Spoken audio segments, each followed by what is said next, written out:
नमस्कार, मैं राममोहन उपाध्याय अपने YouTube चैनल वेदिका उपाध्याय में आप सभी का हार्दिक स्वागत करता हूं। मित्रों, आज की इस वीडियो में हम लोग भारतीय इतिहास एवं संस्कृत से संबंधित महत्वपूर्ण प्रश्नों पर चर्चा करेंगे। सभी प्रश्न आगामी परीक्षाओं government degree college assistant professor history, government inter college lecturer history, government inter college LT grade social science सहित सभी परीक्षाओं के लिए काफ़ी महत्वपूर्ण है। हिस्ट्री टेस्ट सीरीज की यह 23वीं वीडियो है और इस वीडियो में काफ़ी महत्वपूर्ण प्रश्नों को रखा गया जो आपकी परीक्षाओं के दृष्टि से काफ़ी उपयोगी हैं।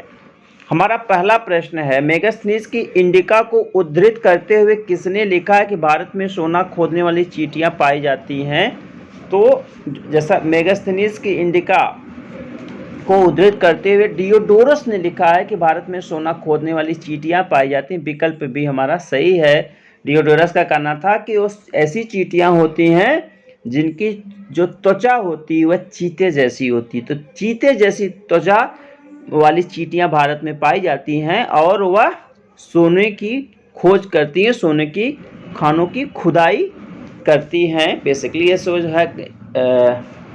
अविश्वसनीय विवरण जो है मेगास्थनीज के इंडिका में कुछ मिलते हैं, चूँकि मेगास्थनीज की इंडिका जो है अपने मूल रूप में उपलब्ध नहीं है। Strabo, Pliny, Arrian, Plutarch, Justin, Diodorus इन सभी के विवरणों में जो है इसके उद्धरण मिलते हैं। तो डियोडोरस ने इसका विवरण दिया है, तो विकल्प भी हमारा सही। और डियोडोरस का यह भी मानना है कि नहीं, इसका स्ट्रैबो का मानना था कि जो मेगास्थनीज की इंडिका है इसमें जो विवरण दिए गए सब काल्पनिक हैं, अविश्वसनीय, नितांत भ्रामक और झूठे अफवाह वाले हैं। तो विकल्प भी हमारा सही आंसर है। दूसरा प्रश्न है, निम्नलिखित में से किसने बिब्लियोथेका हिस्टोरिका नामक पुस्तक लिखी है? तो बिब्लियोथेका हिस्टोरिका नामक पुस्तक के रचनाकार डियोडोरस हैं। विकल्प भी हमारा सही आंसर है। अगला प्रश्न, निम्नलिखित में से सही कथन का चुनाव कीजिए। तो पहला इसमें, डायमेकस बिंदुसार के दरबार में आने वाला सीरियाई नरेश एंटियोकस प्रथम का राजदूत है। यह विकल्प हमारा सही है कि जो डायमेकस था, बेसिकली कई प्रश्न डायमेकस कहाँ का रहने वाला था? तो सीरिया का था। किसने भेजा था? तो एंटियोकस प्रथम ने भेजा था। किसके दरबार में भेजा था? मौर्य शासक बिंदुसार के दरबार में भेजा था। तो विकल्प हमारा सही। विकल्प भी है, डायन्योसियस बिंदुसार के दरबार में आने वाला मिस्र नरेश टालमी फिलाडेल्फस द्वितीय का राजदूत है। यह विकल्प भी हमारा सही आंसर है। इसमें जो है दोनों आंसर माने जाते हैं, बिंदुसार भी माना जाता है, अशोक भी माना जाता है। जब डायन्योसियस जो है वहाँ मिस्र से चला था तो वह बिंदुसार के नाम का लेटर लेकर, पत्र लेकर चला था, लेकिन जब वह वहाँ पे पाटलिपुत्र पहुँचा तो उसमें बिंदुसार की मृत्यु हो चुकी थी और शासक था अशोक। तो विकल्प भी हमारा सही है। विकल्प सी है, स्ट्रैबो के अनुसार प्रायः वे लोग जिन्होंने भारत के बारे में लिखा झूठों की जमात हैं। डायमेकस का उस सूची में पहला स्थान है, मेगास्थनीज का स्थान दूसरा, जबकि आने सिक्रेटस एवं नियार्कस हकलाते होना चाहिए था, हकलाते हुए कुछ सही बोल देते हैं। यह स्ट्रैबो का कथन है और यह भी हमारा सही है। स्ट्रैबो का कहना था कि जो मेगास्थनीज की इंडिका है, ठीक है, और चूंकि मेगास्थनीज की इंडिका भी हम आपसे ऊपर चर्चा किए हैं कि अपने मूल रूप में उपलब्ध नहीं है, बल्कि Strabo, Pliny, Arrian, Plutarch, Justin, Diodorus आदि की रचनाओं से इसके उद्धरण या उनकी रचनाओं में इसके उद्धरण मिलते हैं। तो स्ट्रैबो का मानना था कि ये जो विवरण इन लोगों ने लिखे हैं वह बहुत ही झूठे लिखे हैं। सबसे बड़े झूठों की जमात में उन्होंने माना डायमेकस को। डायमेकस सबको सबसे बड़ा झूठा माना है। मेगास्थनीज का स्थान उसने दूसरा रखा है और आनेसिक्रेटस एवं नियार्कस को बताया है कि वह रहे सही, कहीं कहीं पे कुछ सही बोल देते हैं। तो ये विकल्प भी हमारा सही है। तो विकल्प उपर्युक्त सभी विकल्प डी हमारा सही आंसर। अगला प्रश्न, निम्नलिखित में से किसका कथन है भारत में राजा के अलावा कोई भी घोड़ा नहीं रख सकता है? तो भारत में राजा के अलावा कोई भी, एक सेकंड, भारत में राजा के अलावा कोई भी घोड़ा नहीं रख सकता है। इसका जो इस जानकारी हमें मिलती है यह स्ट्रैबो के विवरण से ही प्राप्त होती है। विकल्प सी हमारा सही आंसर है। स्ट्रैबो का मानना था कि भारत में जो है शासक के अलावा कोई भी व्यक्ति जो है घोड़ा नहीं रख सकता है। अगला प्रश्न है, सही सुमेलित है। तो इसमें कुछ पुस्तकों के नाम दिए गए हैं और बताया गया कि वो कि अगले उसमें सूची फर्स्ट में है, इसको सूची फर्स्ट कर लीजिएगा, सूची सेकंड कर लीजिएगा। तो सूची फर्स्ट में पुस्तकों के नाम है और सेकंड में उनसे संबंधित वो किस भाषा में लिखी गई हैं। तो स्ट्रैबोकृत ज्योग्राफी, जैसे ज्योग्राफी दो लोगों की रचना मानी जाती है, स्ट्रैबो की भी मानी जाती है और टालमी की भी मानी जाती है। तो स्ट्रैबो की जो ज्योग्राफी है वह ग्रीक भाषा में, विकल्प सही है। विकल्प बी है नेचुरल हिस्टोरिका, तो नेचुरल हिस्टोरिका लैटिन भाषा में पिलनी की रचना, ये भी सही है। विकल्प सी है टालमिक ज्योग्राफी है, भी यूनानी भाषा में ही है, तो ये भी सही है। तो सभी सुमेलित है, विकल्प डी हमारा सही आंसर है। अगला प्रश्न है नेचुरल हिस्टोरिका के संबंध में सही कथन का चुनाव कीजिए। अभी मैंने आपसे ऊपर बताया कि नेचुरल हिस्टोरिका जो है पिलनी की रचना है, जो कि लैटिन भाषा में है। तो पहला विकल्प है, इसकी रचना 77-78 ईस्वी में पिलनी द्वारा लैटिन भाषा में की गई है, विकल्प हमारा सही है। विकल्प बी है, इसमें कुल 37 अध्याय है, यह विकल्प भी सही, जिसमें भारतीय पशुओं, पेड़ पौधों, खनिजों आदि का विवरण मिलता है, यह विकल्प भी हमारा सही है। ऐसे प्रकार के प्रश्न परीक्षाओं में पूछे जाते हैं। विकल्प सी है, इसमें वर्णित है कि रोम भारत से व्यापार करके अपने कोष को रिक्त कर रहा है। रोम विलासिता की सामग्री मंगाने में प्रतिवर्ष 10 करोड़ सेस्टर्स खर्च कर रहा है। भारत रोमन व्यापार के संबंध में पिलनी ने जो अपने ग्रंथ नेचुरल हिस्टोरिका में विस्तृत विवरण दिया है और उसी में यह लिखा है कि रोम जो है अनावश्यक रूप से क्या कर रहा है, भारत से आयात वस्तुएं कर रहा है, वो भी ऐसी वस्तुएं जो उसके लिए उपयोगी नहीं है बल्कि विलासिता की सामग्रियां हैं, ठीक है, और उस पर प्रत्येक वर्ष वह 10 करोड़ सेस्टर्स खर्च कर रहा है। तो उपर्युक्त सभी विकल्प डी हमारा सही आंसर। अगला प्रश्न है निम्नलिखित में से किसने भारत को बहुमूल्य पत्थरों रत्नों का उत्पादक एवं जननी बताया। भारत को बहुमूल्य पत्थरों रत्नों का उत्पादक एवं जननी बताया, पिलनी ने ही अपने ग्रंथ नेचुरल हिस्टोरिका में बताया, तो विकल्प भी हमारा सही आंसर है। निम्नलिखित में से किसने अपनी रचना में सिंधु घाटी एवं उसके पड़ोस में स्थित 41 शहरी बस्तियों का उल्लेख किया है। तो टालमी ने अपने ग्रंथ ज्योग्राफी में सिंधु घाटी एवं उसके पड़ोस में स्थित 41 शहरी बस्तियों का उल्लेख किया, विकल्प हमारा सही आंसर है। हमारा जो टालमी है इसने 150 ईस्वी के आसपास ज्योग्राफी की रचना की थी, जो कि यूनानी भाषा में है। और इसमें जो द्वितीय शताब्दी के जो भूगोल है वह वर्णित है। उसने जो है सबसे पहले जो यहाँ का मानचित्र, भारतीय उपमहाद्वीप का मानचित्र प्रस्तुत किया था, लेकिन वह सही नहीं, अशुद्ध माना जाता है। अगला प्रश्न है पेरिप्लस ऑफ द इरेथ्रियन सी के संबंध में कौन सा कथन असत्य है। यहाँ पे हमें असत्य कथन का चुनाव करना है। तो पेरिप्लस ऑफ द इरेथ्रियन सी हम सभी को मालूम है कि यह एक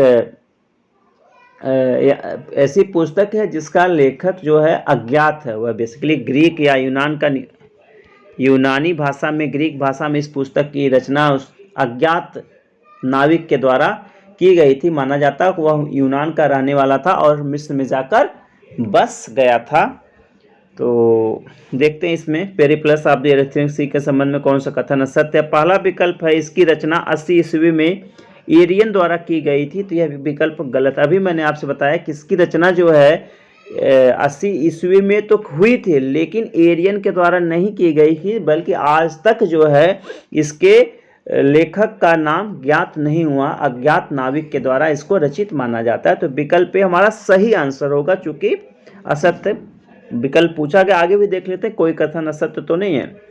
दूसरा है इस पुस्तक को समुद्री व्यापार की गाइड के रूप में जाना जाता है, यह भी हमारा सही है। इस पुस्तक को समुद्री व्यापार की गाइड के रूप में जाना जाता है क्योंकि इसमें जो है विभिन्न इस मार्गों से भारत, चीन, भारत, रोम के मध्य जो है व्यापारिक संबंधों का विवरण मिलता है। विकल्प सी है सन 1912 में इसका अंग्रेजी अनुवाद विल्फ्रेड हार्वे स्कॉफ ने किया था, यह विकल्प भी हमारा सही है कि सबसे पहले 1912 में स्कॉफ के द्वारा जो है 1912 में स्कॉफ, जिनका पूरा नाम विल्फ्रेड हार्वे स्कॉफ था, के द्वारा इसका अंग्रेजी अनुवाद किया गया था। विकल्प डी है इसमें पाश्चात्य जगत को भारत से निर्यात की जाने वाली वस्तुओं की सूची प्राप्त होती है, यह भी विकल्प हमारा सही है। तो हमारा चूंकि असत्य पूछा गया तो पहला विकल्प सही आंसर होगा, विकल्प ए। अगला प्रश्न है, निम्नलिखित में से किसकी रचना में भारत की अधिकांश नदियों का उल्लेख उनके पर्वतीय स्रोतों के साथ हुआ है? तो इसमें हमारा सही आंसर होगा टालमी। टालमी के जो ज्योग्राफी में जो है भारत की अधिकांश नदियों का उल्लेख उनके पर्वतीय स्रोतों के साथ हुआ है, विकल्प हमारा सही आंसर है। नेक्स्ट प्रश्न है, निम्नलिखित में से किसने एपिटोम, जिसको हिंदी में सार संग्रह कहते हैं, नामक पुस्तक की रचना की है? तो एपिटोम पुस्तक की रचना जो जस्टिन के द्वारा की गई है, विकल्प हमारा सही आंसर है। जस्टिन ने जो है इसको लगभग पहली शताब्दी के अंत में दूसरी शताब्दी के आरंभ में इस पुस्तक की रचना की थी। बेसिकली जो है जस्टिन एक रोमन इतिहासकार था और उसने भारत के विषय में, या इस पुस्तक की रचना भारत के विषय में उसने किया था। अगला प्रश्न है, निम्नलिखित में से किसने चंद्रगुप्त मौर्य की सेना को डाकुओं का गिरोह कहा है? तो चंद्रगुप्त मौर्य की सेना को डाकुओं का गिरोह जो है जस्टिन के द्वारा ही कहा गया, विकल्प हमारा सही आंसर है। जस्टिन का एक कथन यह भी है, बहुत परीक्षाओं में पूछा जाता है, कि सिकंदर के मृत्यु के बाद भारत में क्या किया, अपनी गर्दन से दास्ता का जुआ उतार फेंका और यूनानी क्षत्रपों की हत्या कर दी। यूनानी शासक के विरुद्ध इस मुक्त युद्ध का नायक जो है सेंड्रोकोटस चंद्रगुप्त था। तो जस्टिन जो है चंद्रगुप्त को क्या कहता है? सेंड्रोकोटस कहता है, सेंड्रोकोटस कहता है, और एरियन इसको एंड्रोकोटस कहता है, एंड्रोकोटस कहता है। विकल्प हमारा सही आंसर, जस्टिन ने चंद्रगुप्त मौर्य की सेना को डाकुओं का गिरोह का। नेक्स्ट प्रश्न है, सिकंदर एवं चंद्रगुप्त मौर्य की भेंट का उल्लेख किया है? तो सिकंदर एवं चंद्रगुप्त मौर्य की भेंट का जो उल्लेख है वह किया है आपका प्लूटार्क ने किया है, विकल्प भी हमारा सही आंसर है। उसने लिखा था कि जीवावस्था में, किसने? प्लूटार्क ने लिखा कि जीवावस्था में एंड्रोकोटस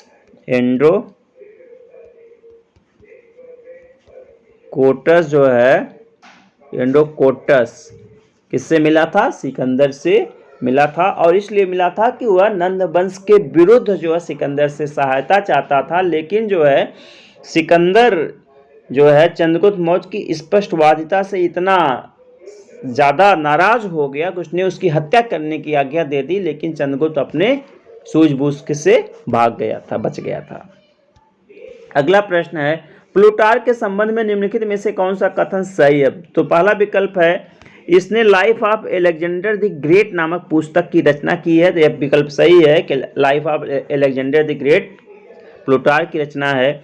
विकल्प बी है, इसके अनुसार चंद्रगुप्त मौर्य ने 6 लाख की सेना लेकर संपूर्ण भारत को लौट डाला, यह विकल्प भी हमारा सही। विकल्प ए एवं बी दोनों, विकल्प सी हमारा सही आंसर है। अगला प्रश्न है 15वां एवं अंतिम प्रश्न है, एरियन के संबंध में निम्नलिखित में से कौन सा कथन असत्य है? अब यहाँ पे एरियन के संबंध में हमें असत्य कथन का चुनाव करना है।